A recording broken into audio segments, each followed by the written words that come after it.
Assalamualaikum warahmatullahi wabarakatuh. Alhamdulillahirabbil alamin.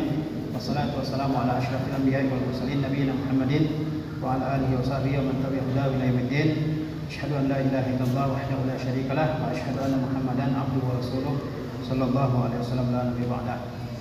Mari kita bersyukur kepada Allah tabaraka wa taala yang senantiasa memberikan nikmatnya kepada kita semua. Kemudian salawat beriringan dengan salam senantiasa kita sanjungkan buat Nabi kita tercinta Muhammad SAW beserta keluarga, sahabat ridwanullah taala alaihim, dan untuk semua orang yang senantiasa mengikuti jalan Rasulullah SAW sebagai sebaik-baik petunjuk dalam kehidupan di dunia ini. Di antara ibadah yang wajib untuk dikerjakan oleh seorang muslim sejak dia akil balik sampai dia meninggal dunia dalam kehidupannya adalah as-salawatul khams, yaitu mengerjakan sholat 5 waktu. Ini hukumnya wajib dikerjakan oleh seorang muslim, baik laki-laki maupun perempuan.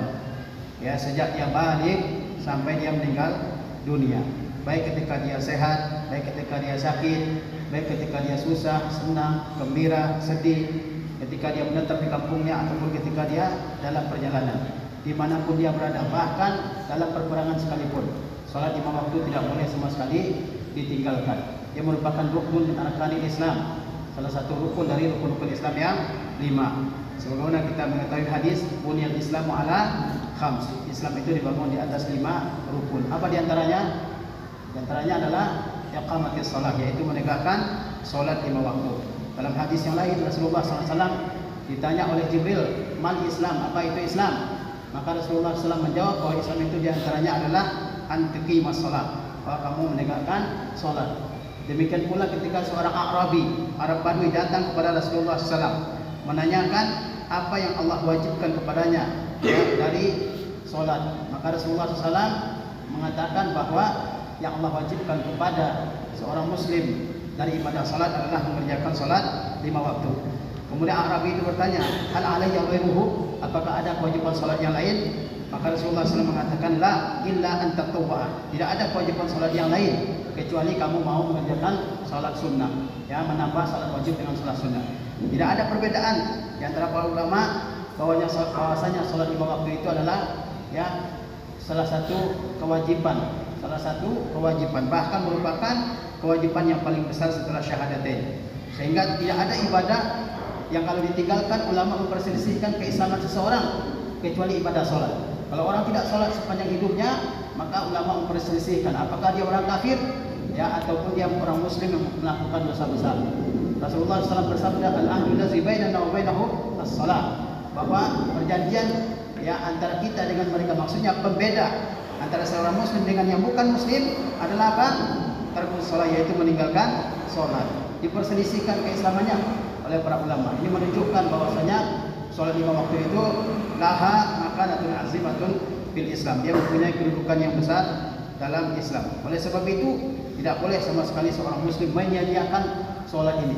Menyia-nyiakan sholat maksudnya bukan meninggalkan sholat, tapi mengabaikan sholat, menunda-nunda sholat, ta'khirus sholat an waqtiha, yaitu menunda-nunda sholat dari waktunya. Oleh sebab itu Allah SWT berfirman, fawailul lil musallin, celakalah, bukan orang yang tidak sholat yang dikatakan sebagai orang yang celaka, tapi orang yang mengerjakan sholat. Yang bagaimana orang tersebut? Allazina hum an sholatihim sahun, orang-orang yang, ya, menunda-nunda sholatnya, orang-orang yang lengah dari sholatnya, tidak perhatian terhadap sholatnya.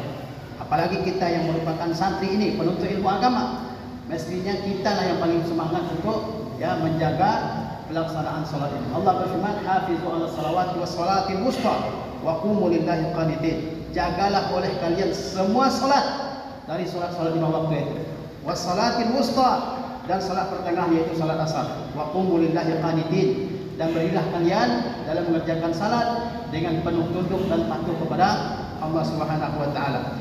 Jangan sampai kita, ya, dicap sebagai seorang yang munafik kalau kita malas-malas mendirikan salat. Kata Allah Subhanahu wa taala, wala ya'tuna salata illa wa hum kusala, mereka tidak mendatangi salat untuk dikerjakan kecuali dalam keadaan malas, ya, malas untuk mengerjakannya.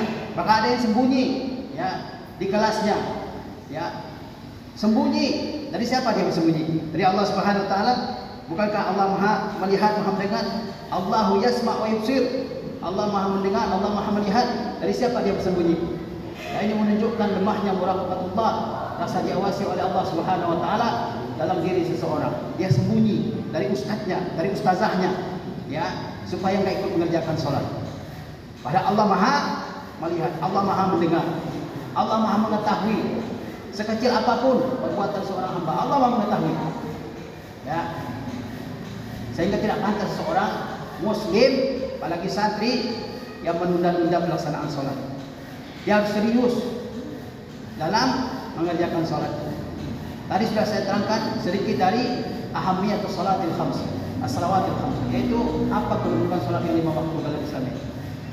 Jangan sampai kita, ya, yang penuntut ilmu agama ini yang melalaikan kewajiban sholat.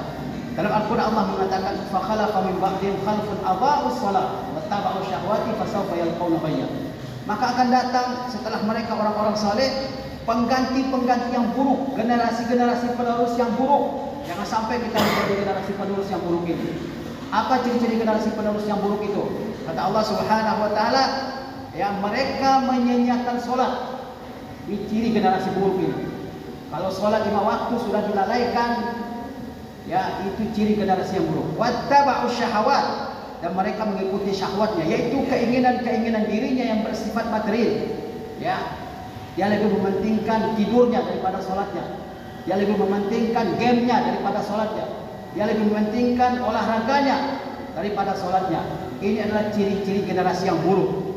Ya, ini adalah ciri-ciri generasi yang buruk. Yang di tangan mereka lah terjadi kehancuran.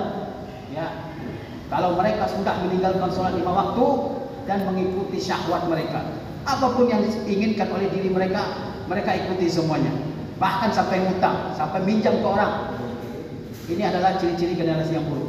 Di akhirat, kata Allah Subhanahu wa taala, mereka akan dilemparkan ke dalam neraka yang disebut neraka gaib. Ya, yaitu neraka yang merupakan lembah terdalam. Ya, di antara lembah-lembah neraka sangat dalam, yang di sana mengalir darah dan kotoran dari penghuni neraka. Oleh sebab itu kita seorang muslim mesti berjuang, ya, mengerjakan sholat 5 waktu ini. Apalagi mengerjakannya di awal waktunya. Ibnu Mas'ud radhiyallahu taala anhu bertanya kepada Rasulullah SAW, ya Rasulullah, ayu salat ayul a'mali afdal?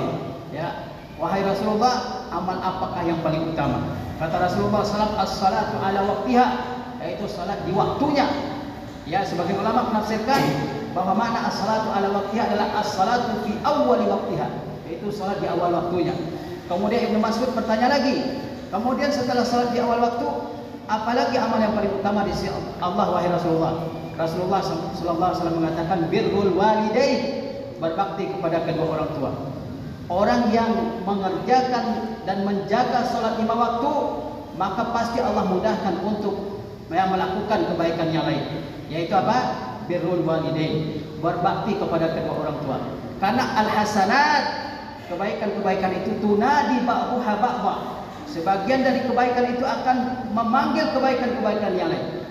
Artinya seorang kalau sudah, ya, mengerjakan kewajiban-kewajiban yang utama, maka kebaikan-kebaikan yang lain akan Allah mudahkan baginya untuk mengerjakannya. Kemudian Ibnu Mas'ud bertanya lagi, wahai Rasulullah, apalagi, ya, amal yang paling dicintai oleh Allah setelah, ya, mengerjakan sholat pada waktunya dan berbakti kepada kedua orang tua? Maka kata Rasulullah SAW, al-jihadu fi sabilillah, yaitu jihad di dalam Allah Subhanahu wa taala. Oleh sebab itu jangan sampai ditinggalkan, ya, sholat 5 waktu ini. Kerjakan seberat apapun, ya. Berapa butuh waktu untuk mengerjakan sholat? Dari waktu yang telah Allah Subhanahu wa taala berikan kepada kita. Dalam sehari semalam Allah berikan kepada kita semua 24 jam.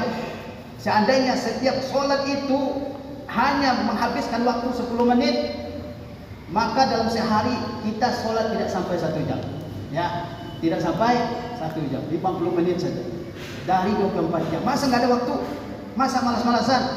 Ya, bukankah sholat itu yang pertama kali Allah Subhanahu wa taala hisab dari amal-amal seorang hamba pada hari kiamat? Awwalu ma yuhasabu alaihi al-'abdu yawmal qiyamah min a'malihi as-shalah. Yang pertama kali Allah Subhanahu wa taala akan hisab dari amal-amal seorang hamba yang sangat banyak pada hari kiamat apa? sholatnya, dia adalah penilaian. Kalau sholatnya baik, maka amal yang lain akan dinilai baik. Kalau sholatnya buruk, maka amal-amal yang lain dinilai buruk oleh Allah Subhanahu wa taala. Ya, oleh sebab itu jangan sama sekali kita meninggalkan sholat 5 waktu. Rasulullah SAW dalam banyak hadis beliau menerangkan di antara keutamaan-keutamaan sholat. Di antaranya kata Rasulullah SAW bahwa menjaga sholat 5 waktu itu termasuk di antara sebab utama masuknya seorang hamba mukmin ke dalam surga Allah Subhanahu wa taala. Kata Rasulullah SAW, "Ittaqullaha rabbakum." Bertakwalah kalian kepada Allah Rabb kalian, yaitu kerjakan perintahnya, jauhi larangannya. Wa sallu khamsakum, dan kerjakan oleh kalian sholat 5 waktu. Ya. Kemudian wasumu syahrakum, berpuasalah kalian pada bulan kalian, yakni pada bulan Ramadan. Wa addu zakata amwalikum, tunaikan zakat harta kalian kalau sudah mencukupi nisab dan haulnya. Wa atiu za amrikum, patuhi pemimpin kalian. Kata Rasulullah, tadkhulul jannata rabbikum, kalian akan masuk ke surga Rabb kalian. Di sini Rasulullah SAW menyebutkan bahwasanya di antara seorang hamba bisa masuk dalam surga Allah Subhanahu wa taala adalah menjaga salat 5 waktu. Kata Rasulullah SAW, wasallu khamsakum, salat kalian salat 5 waktu. Ya. Ini banyak kasus-kasusnya di negeri kita Indonesia ini. Anak-anak pondok justru mereka yang enggak salat. Ya. Pelajar-pelajar di sekolah umum semangat buat salat. Tapi yang sekolah di pesantren yang setiap hari ngaji Quran, ngaji sunnah Rasulullah SAW, mempelajari aqwal ulama, mempelajari fikih, hadis, tafsir, tauhid, tajwid dan sebagainya, mereka yang banyak melalaikan sholat. Ini paradoks, ya. Dari yang seharusnya kita yang ngajak orang-orang yang nggak sholat itu. Saya nggak mau ke depan melihat para santri baik ikhwan maupun akhwat malas-malas mengerjakan sholat. Ya, yang akhwat juga. Kalau sudah datang waktu sholat, ya sholat. Ini ada yang nunggu depan masjid, sementara orang lain sholat di masjid. Orang jamaah sedang sholat di masjid, dia di depan masjid gak ikut sholat. Kalau dia bilang dia haid, dia gak boleh ada di situ. Ya saya lagi haid Ustaz, gak boleh ada di situ. Gak boleh orang haid ada di masjid, tunggu tempat lain. Tapi jamaah sedang dilangsungkan di masjid, dia gak sholat, ini bahaya yang sangat besar ini. Dan ingat, man syabba ala syai'in syabba alaihi. Barang siapa yang di waktu muda terbiasa melakukan sesuatu, dia akan tumbuh sampai tua di atas kebiasaan itu. Kalau masa muda malas, kemungkinan di waktu dia sampai tua dia juga malas. Ya. Kalau di masa mudanya dia suka bohong, sampai tua dia jadi pembohong. Kalau sampai di masa mudanya, dia biasa nyuri-nyuri, ngambil-ngambil barang orang lain, sampai tua dia nggak bisa tinggalkan kebiasaan itu. Begitu juga dengan sholat. Kalau di masa muda sering bolong-bolong sholatnya, maka sampai tua dia akan melakukan kebiasaan itu. Sampai tua, karena susah meninggalkan kebiasaan itu.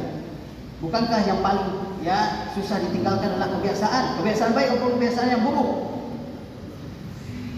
Ya, maka kita harus berusaha, berjuang. Dalam diri kita itu ada yang mendorong kita untuk melakukan kebaikan. Ada juga yang mendorong kita melakukan keburukan. Para ulama membagi an-nafsu thalatha, bahwa jiwa manusia itu ada 3. Ada an-nafsu al-mutmainnah, jiwa yang tenang, yaitu jiwa yang senantiasa mendorong kepada kebaikan dan melarang dari keburukan. Ada an-nafsu lawwamah, yaitu jiwa yang kalau kita berdosa, dia menegur kita. Ya. Kalau kita melakukan kebaikan dan kurang kebaikannya, dia tegur dalam diri kita sendiri.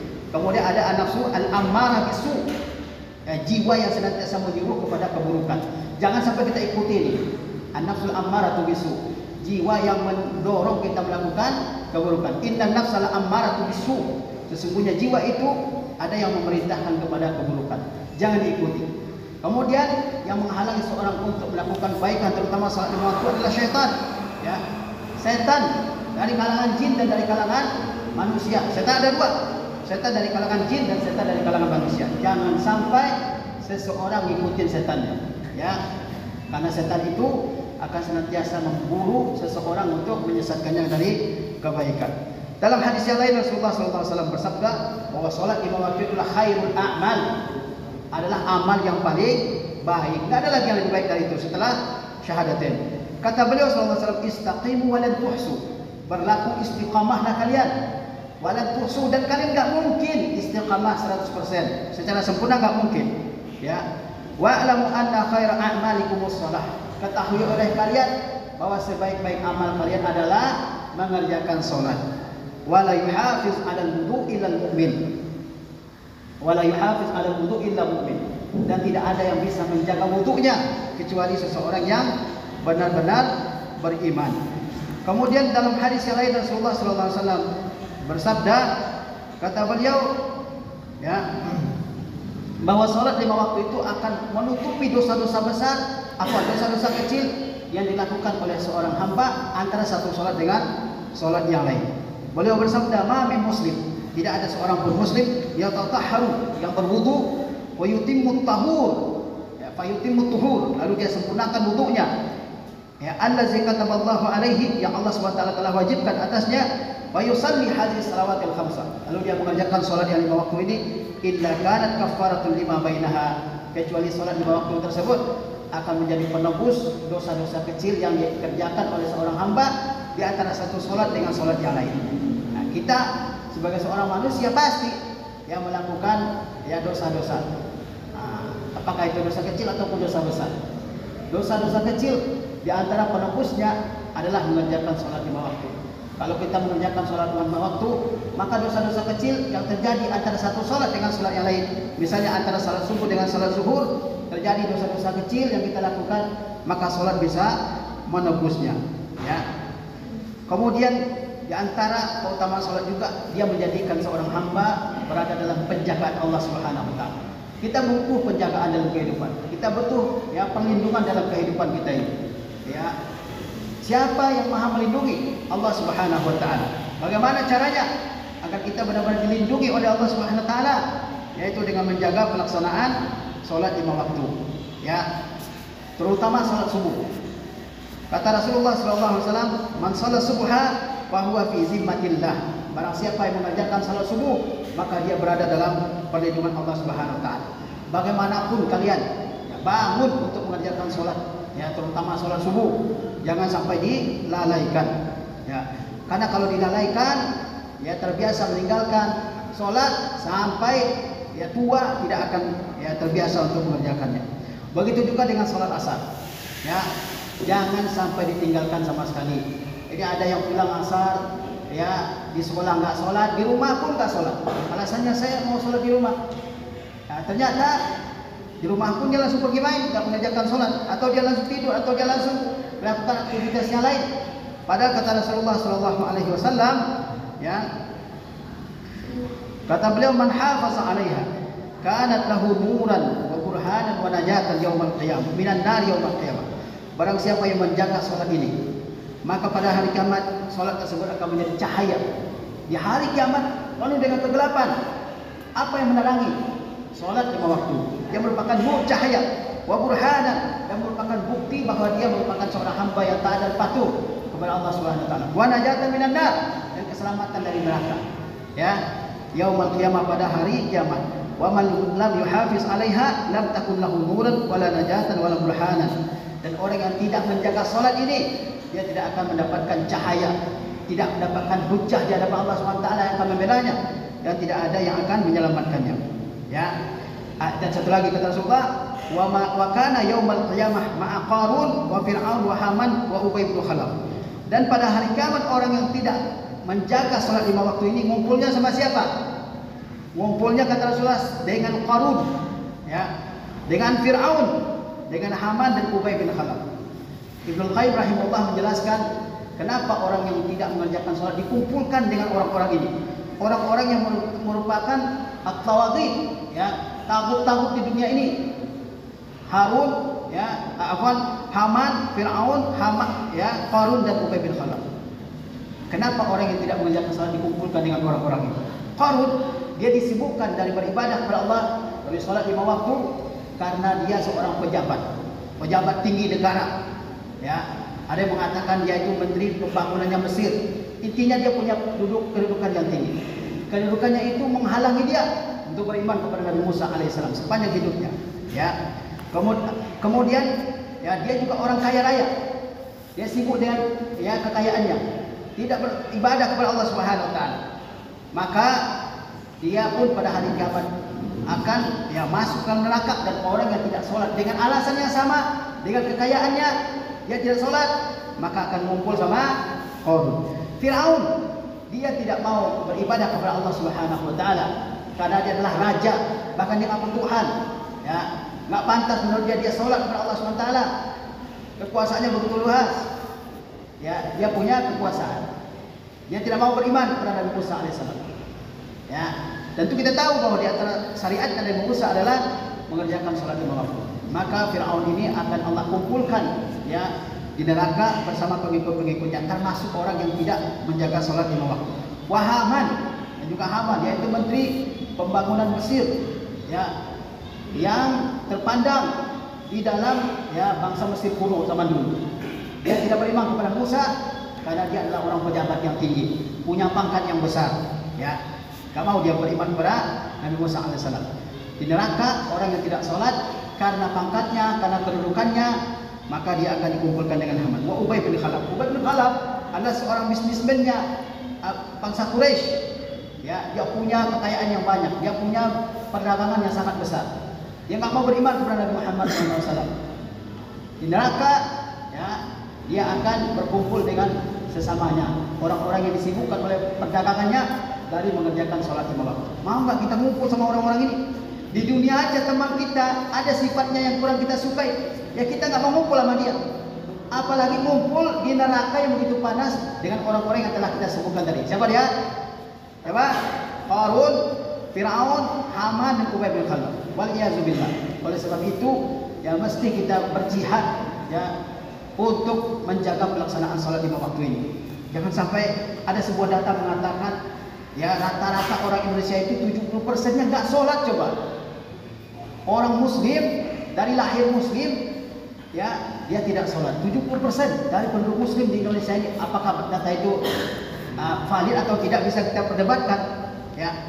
Coba lihat aja masjid-masjid, nggak ada yang ramai. Padahal jumlah penduduk Muslimnya banyak. Dan tidak mungkin ada masjid kalau di situ tidak ada mayoritas Muslim. Tapi yang sholat berapa orang coba? Sungguh kasihan kalau kita nggak mengerjakan sholat ini. Apalagi bekal yang kita bisa bawa ke akhirat.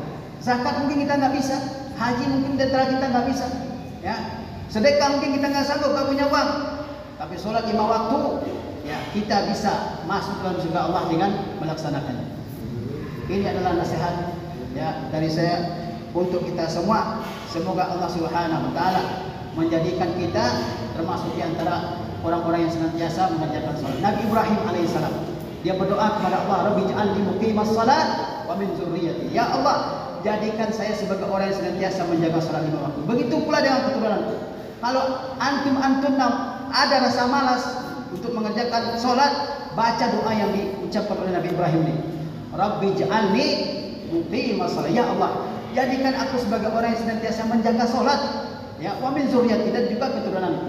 Dan juga keturunanku, anak-anakku nanti, jadikan sebagai orang-orang yang senantiasa menjaga salat lima waktu. Ini yang bisa saya sampaikan. Mudah-mudahan nasihat demi nasihat yang kita terima bermanfaat bagi kita. Nasihat yang sedikit dan bermanfaat lebih banyak, lebih baik daripada nasihat yang banyak tapi melupakan kita. Assalamualaikum warahmatullahi wabarakatuh.